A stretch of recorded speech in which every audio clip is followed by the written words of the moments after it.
Bayangkan, sebuah bangunan raksasa yang pernah menjadi pusat peradaban, perlahan hilang ditelan hutan, abu gunung, dan lupa manusia. Namun ratusan tahun kemudian, dunia kembali menemukannya. Dan namanya Borobudur.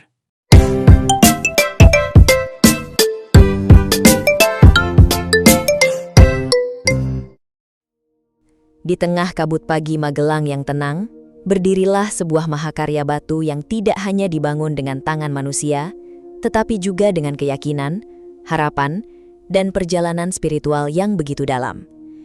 Candi Borobudur lahir pada abad ke-8 hingga ke-9 Masehi, di masa dinasti Shailendra, di bawah pemerintahan Raja Samaratungga. Ia bukan sekadar bangunan megah, melainkan simbol perjalanan jiwa manusia menuju kesadaran tertinggi. Setiap batu yang disusun seakan menyimpan doa-doa dari masa lalu yang masih berbisik hingga hari ini. Borobudur dibangun seperti gambaran alam semesta dalam ajaran Buddha Mahayana. 10 tingkatnya melambangkan perjalanan manusia meninggalkan dunia fana menuju nirwana. Dari relief-relief yang penuh kisah kehidupan hingga stupa terbesar di puncaknya, semuanya berbicara tentang pencarian makna hidup. Ribuan pahatan batu itu bukan hanya seni, melainkan lembaran pesan tentang kebijaksanaan, penderitaan, dan harapan manusia yang tak pernah berubah sepanjang zaman. Namun sejarah tidak selalu menjaga apa yang agung tetap terlihat. Setelah berabad-abad menjadi tempat ibadah dan ziarah, Borobudur perlahan ditinggalkan. Letusan Gunung Merapi, gempa bumi, dan perpindahan pusat kerajaan Mataram kuno ke Jawa Timur membuat kawasan itu sunyi. Alam mulai mengambil kembali apa yang pernah dibangun manusia. Pepohonan tumbuh liar, tanah menimbun batu-batu candi, dan waktu perlahan menghapus jejak kejayaannya dari ingatan banyak orang. Ratusan tahun berlalu, orang-orang desa yang membuka hutan mulai menemukan sebuah bukit batu aneh yang dipenuhi ukiran misterius. Mereka menyebutnya Redi Borobudur. Dari sanalah legenda-legenda mulai tumbuh. Salah satu yang paling terkenal adalah kisah Ksatria dalam Sangkar. Konon, di tengah bukit itu terdapat patung satria yang terkurung dalam susunan batu seperti penjara. Cerita itu menyebar dari mulut ke mulut, menciptakan rasa takut sekaligus penasaran di tengah masyarakat Jawa kala itu. Pada tahun 1758, seorang pangeran dari kerajaan Mataram, Yogyakarta, datang untuk melihat langsung kisah Ksatria dalam Sangkar tersebut. Namun sepulang dari tempat itu, sang pangeran dikabarkan meninggal dunia. Kabar itu membuat masyarakat semakin percaya bahwa Bukit Borobudur adalah tempat angker dan keramat. Kadang manusia memang lebih mudah takut pada sesuatu yang tidak dipahami. Dan di balik ketakutan itu, sejarah besar justru tertidur menunggu untuk ditemukan kembali. Segalanya mulai berubah ketika Jawa berada di bawah pemerintahan Inggris pada awal abad ke-19. Sir Thomas Stamford Raffles inya pada tahun 1814. Dengan ratusan pekerja, mereka menebang pohon, membersihkan semak, dan perlahan wajah Borobudur mulai muncul kembali dari pelukan alam yang selama ratusan tahun menyembunyikannya. Ketika bagian demi bagian candi mulai terlihat, dunia seperti menyaksikan masa lalu yang bangkit dari tidur panjangnya.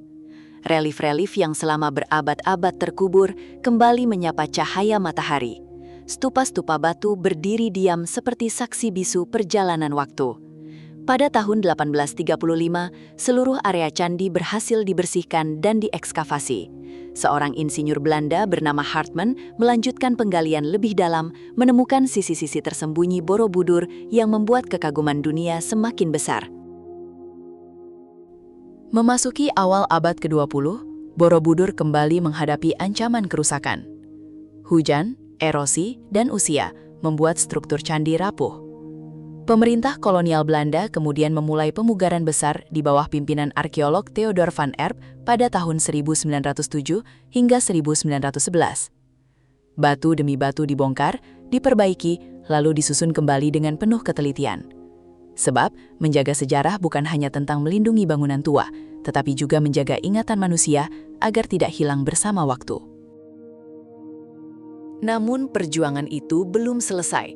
pada tahun 1970-an, Borobudur kembali berada dalam kondisi memprihatinkan akibat pelapukan dan genangan air.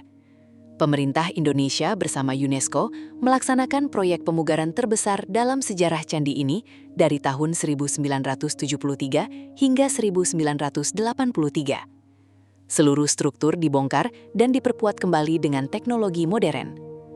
Setelah 10 tahun kerja panjang, Borobudur akhirnya berdiri megah sebagai warisan dunia yang diakui UNESCO. Bukan hanya milik Indonesia, tetapi milik seluruh umat manusia. Hari ini, jutaan orang datang ke Borobudur untuk berfoto, berwisata, atau sekadar menikmati matahari terbit. Namun di balik keindahannya, Borobudur sebenarnya sedang mengajarkan sesuatu yang lebih dalam. Bahwa sesuatu yang besar pun bisa terlupakan. Bahwa peradaban bisa hilang jika manusia berhenti menjaga ingatan. Dan bahwa waktu selalu memberi kesempatan kedua bagi mereka yang mau kembali menghargai sejarahnya sendiri. Mungkin itulah sebabnya Borobudur tetap berdiri hingga hari ini.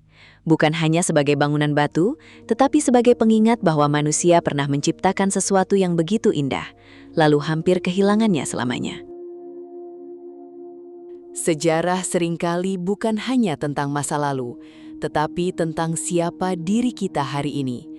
Dari semua kisah dalam perjalanan Borobudur, bagian mana yang paling membuat Anda berpikir tentang kehidupan? Tulis di kolom komentar, karena mungkin dari sana kita belajar melihat sejarah bukan sekadar cerita lama, melainkan cermin untuk memahami diri sendiri.